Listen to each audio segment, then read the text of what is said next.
Interestingly, the National Assembly of Hungary, the Speaker of the National Assembly, I'm talking about Laszlo Kova, has said that the Hungary appreciates Egypt being a stable state with consolidated security in an unstable region.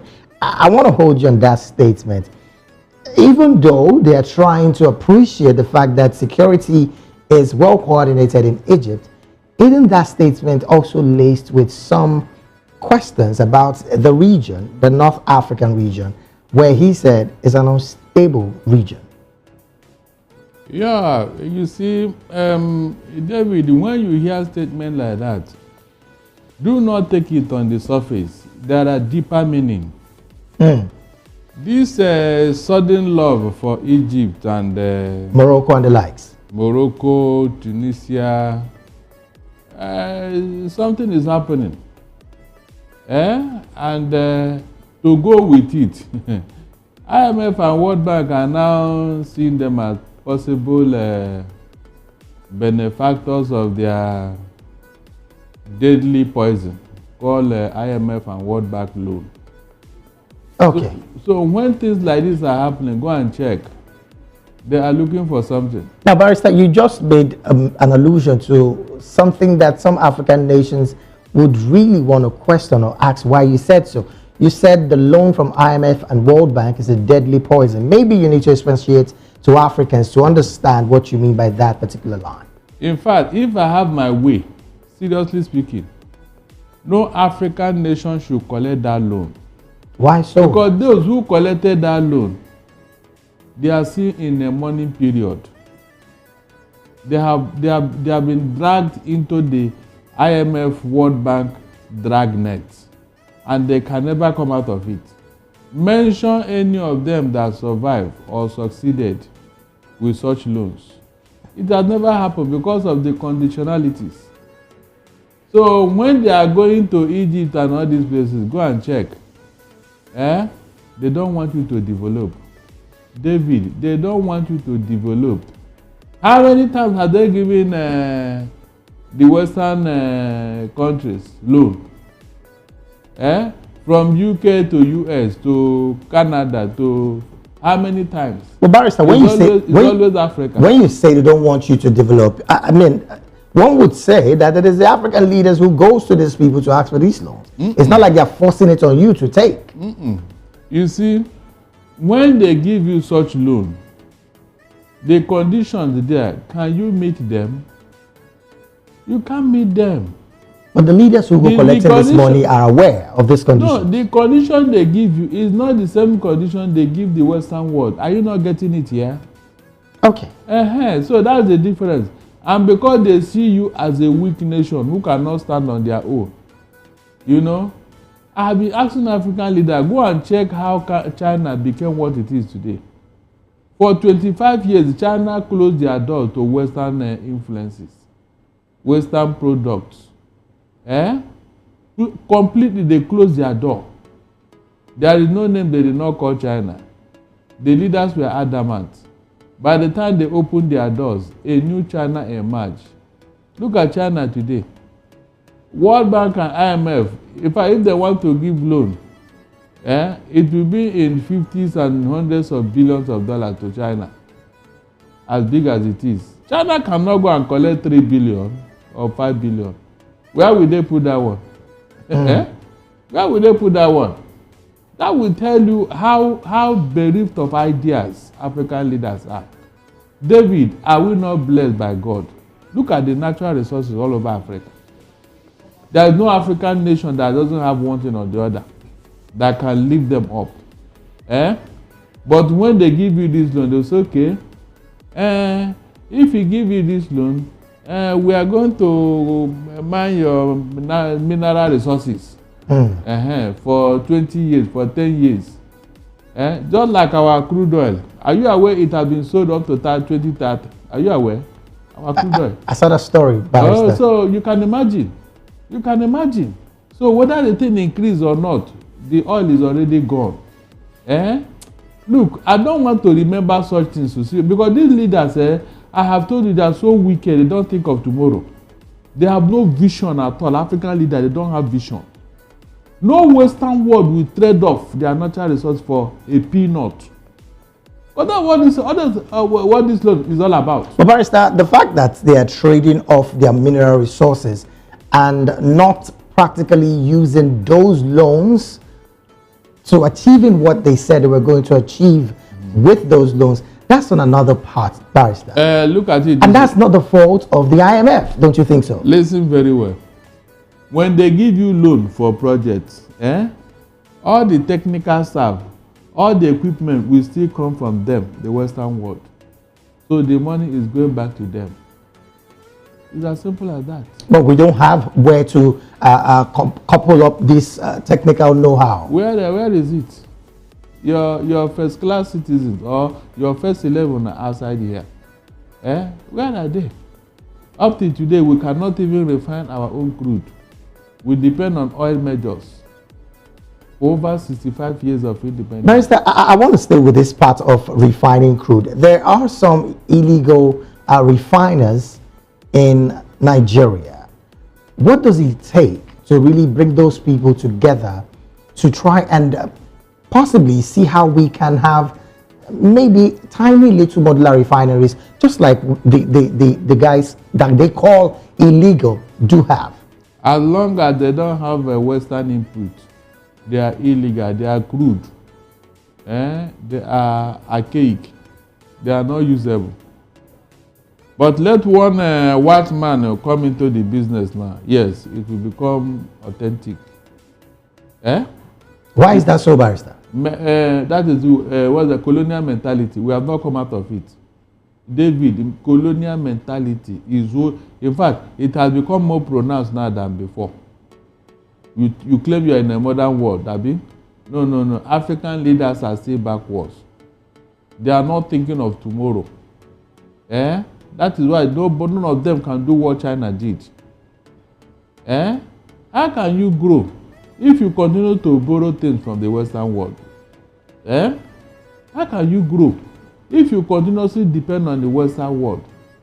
They won't let you grow. You know that. If you grow, who will now be their servants?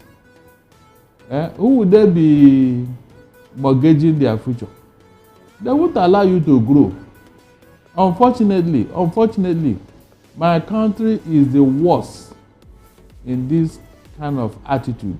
How do you mean, Barrister? The leaders we have in Nigeria so far, if there is where wickedness stopped, that is where their own started.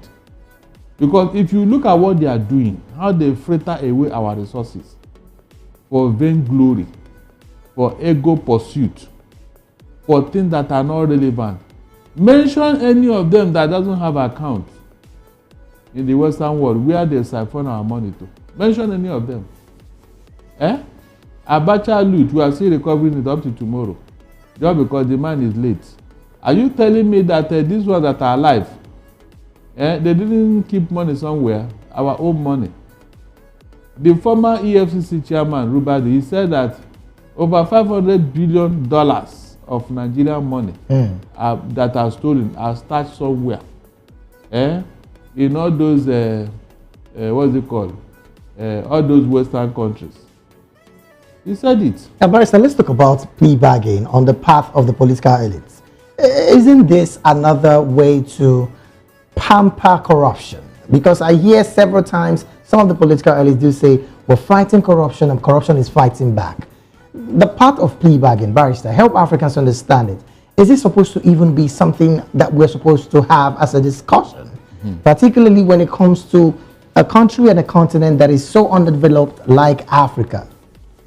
Now, the issue of plea bargain is a legal term. Right. Used to give the defendant soft landing. Maybe you have a case of corruption and government now say, look, if we begin to pursue this, it will take time and money. Now, you the defendant, you now said, okay, I have accepted, let me return some money. You know, so that you can give me a lesser sentence and all that. But in Nigeria, it has been abused. You don't even know the difference now between plea bargain and allowing the culprit to go free. Plea bargain does not mean that you are going to be completely free. You won't serve any time. But in Nigeria, the moment you return some loot, you are free. No jail time, no court case, nothing. Is that what you call plea bargain? There's also the part of the moment you move to the ruling party or your sins are forgiven. Good. So you can see. I mean, they said it and they are doing it. So please, how can you grow with this type of behavior? Based on what I just said now, Barrister, would that be the reason why some persons are porting to another party as it stands right now in the Nigerian political space? I have told you, the road to hell is very wide. Everybody trooping there. Trooping there, trooping there. So when you are running to APC, tell me, give me one single reason why you are going to APC today. Can any of them come to tell me that yes, APC is doing so well? Tinubu, in fact, is the next thing that happened to mankind after Jesus Christ. No explanation except what? To go and get a refuge, a hiding place. That's why they are going there. And is that what you call achievement? People who have stolen, people who are criminals, by their conduct and behavior, are coming to you for protection and you welcome them. Tell me, is that achievement? All right. Well, Barrister, before I let you out of here, interestingly, we're still talking about the IMF.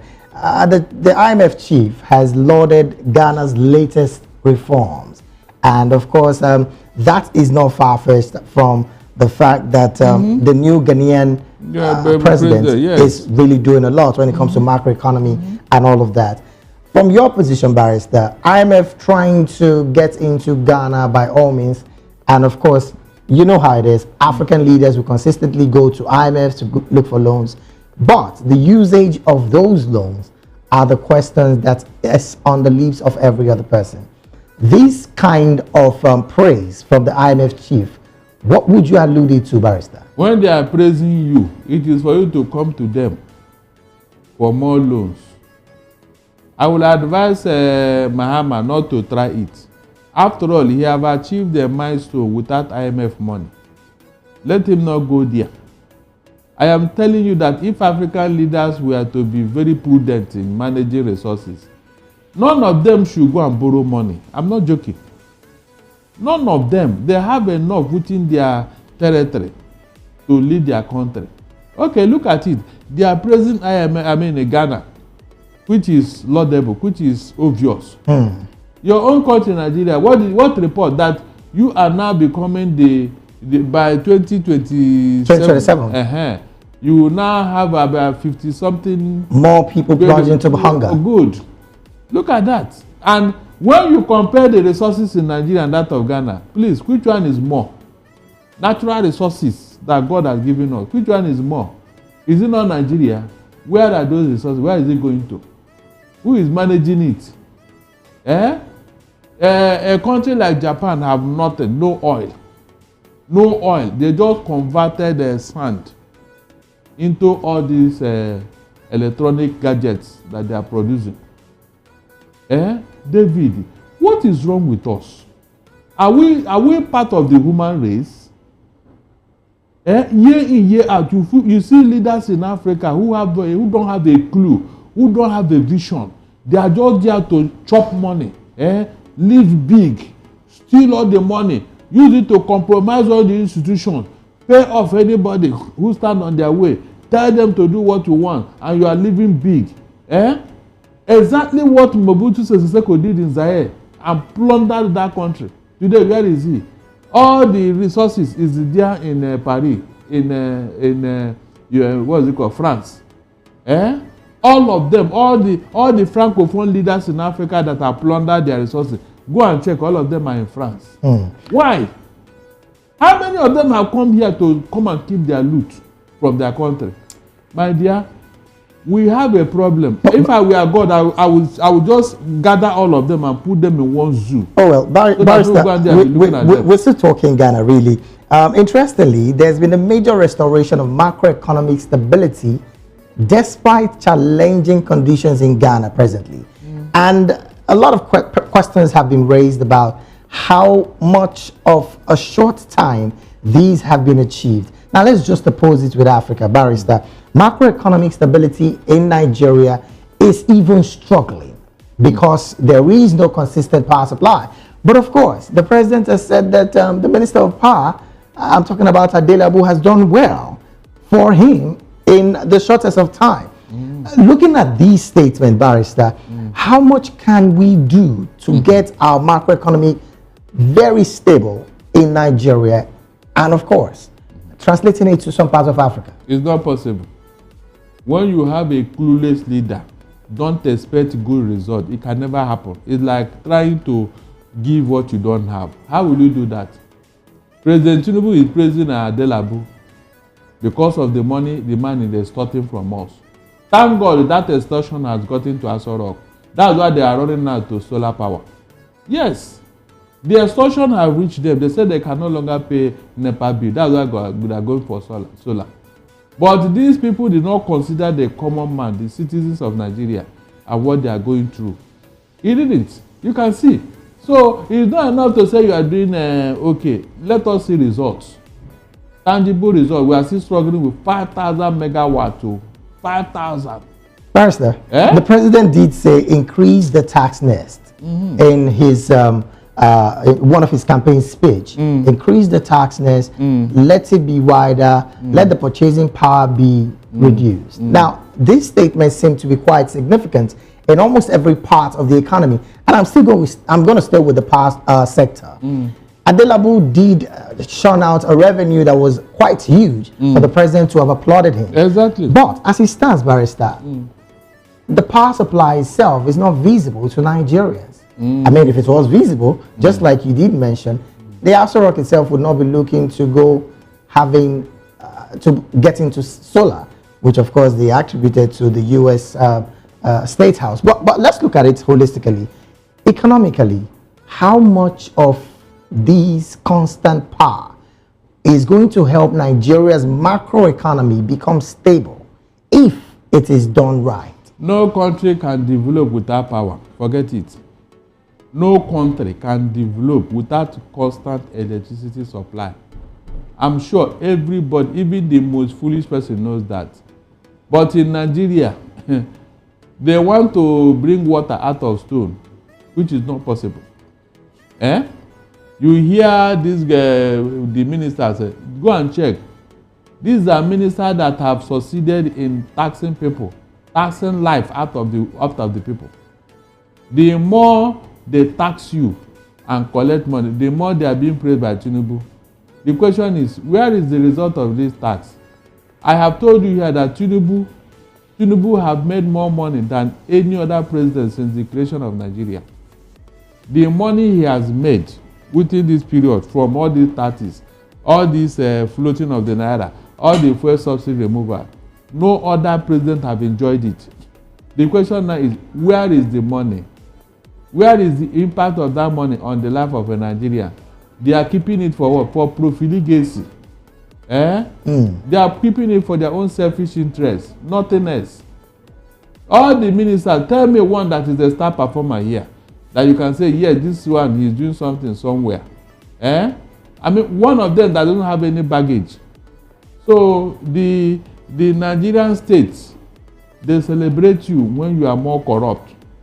That's the truth. Now, Barrister, again, I'm still going to stay with this power sector, and this is because of the restoration of macroeconomic stability in Ghana, amid the fact that Ghana has presently have practically relatively stable currency. I mean, the Ghanaian cedi as of today is about 17 cedi to the dollar. Can it ever happen here? Now, Barrister, that's a huge question, really. That's a major question. But where I'm going to, Barrister, I saw a video a couple of hours ago before I came on air of the president's statement, call it campaign statement, in 2023, saying he would deliver constant power supply. And if he does not deliver, that they should not vote him in. Do you think Nigerians will want to take this bold step? Look, I have told you, David, it is only in Nigeria that leaders will lie without shame. They tell barefaced lie. The first criteria for you to be a leader in Nigeria, for you to be a state official is what? Can you tell lies? When they want to bring you in, they will ask you first question.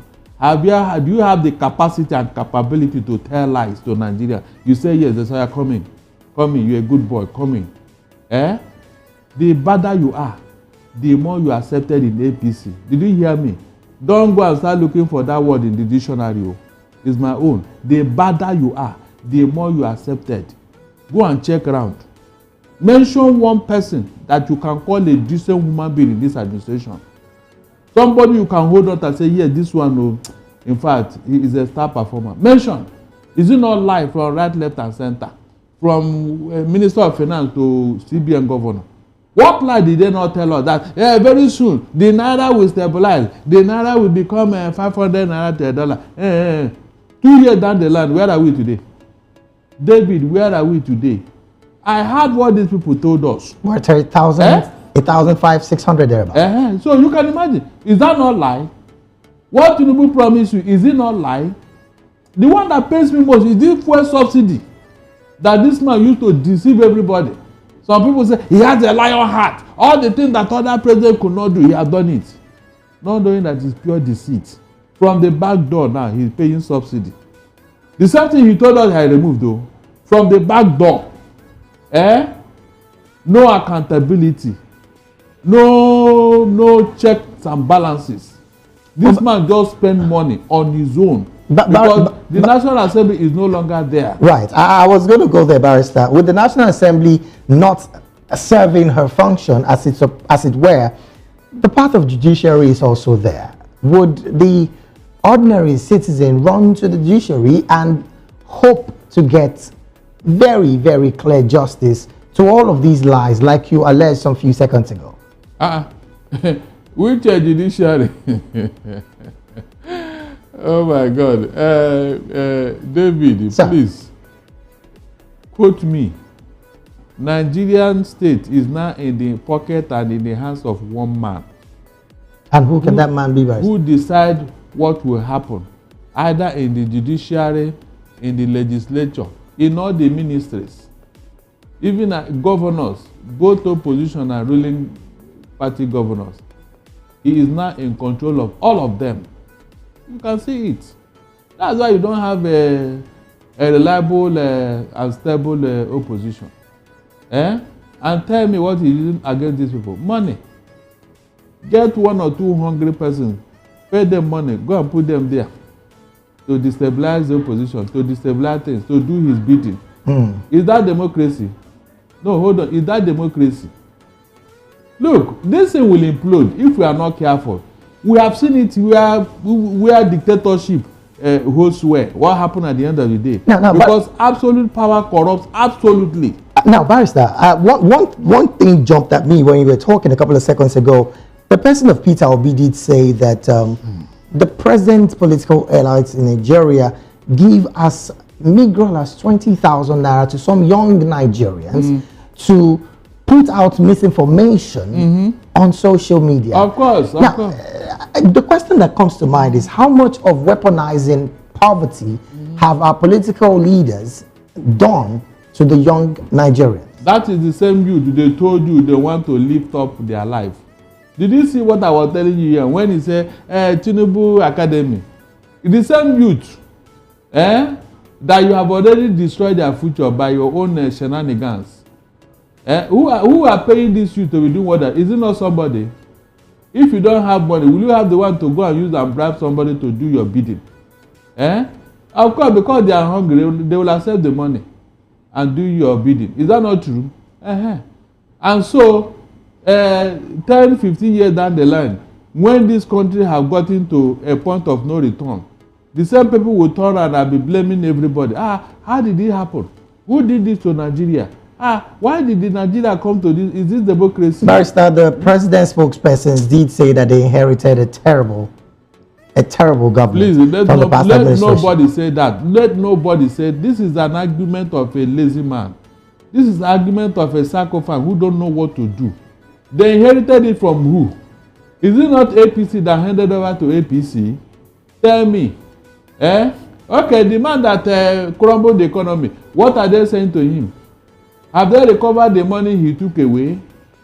You inherited every time you inherited it. That's an excuse. Now, Barrister, my question would be how much of an indictment is that statement really to the party APC as a whole? It is left for Nigerians. It is left for Nigerians whether they are ready to tolerate another 4 years from Tinubu, because I don't know the excuse they will give now. You can imagine after Tinubu promised heaven and earth that he prepared for this job for 30 years and somebody is giving excuses. You inherited a terrible economy. Are you serious? You are blaming PDP yesterday. Today you are still blaming yourself. When is this lie going to stop? Why not accept that you don't know what to do? You don't know what to do. David, that is just the simple truth. I have told you here the amount of money Tinubu have made. With that kind of money, our foreign reserve would have been talking of 100 billion by now. And that will help the economy, the naira to what? To appreciate. We should be talking of at least 500 naira to $1 by now. But where is this money? It is used for vainglory, to pursue things that are not relevant to the country. Selfish interests. By the time you dole out all this money, pursuing things that are not there, what do you think you are frittering away the money now? The one you are saving abroad for your future. So when you do all this, you are still turning around to come and blame Buhari. Is it not from you?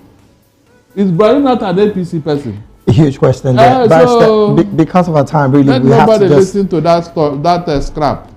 You inherited a terrible economy. For what? All the money you have made, come and give account. Come and give account of the money Tinubu have made in 2 years. And I will, in fact, if I'm not right, I will stop talking on air. This man has made more money than any other president. Go and check. The records are there. There's not even been an accountability of the past budgets before now, Barrister. So much to talk about when it comes to this administration. But this is where we have to draw the curtain this beautiful afternoon, the analysis segment of the African News. We've been talking with Barrister Darlington Aguomo, who is Voice of the People TV's in-house political affairs analyst and, of course, a barrister by law. Once again, Barrister, thank you so very much for being here. It's my pleasure. The rest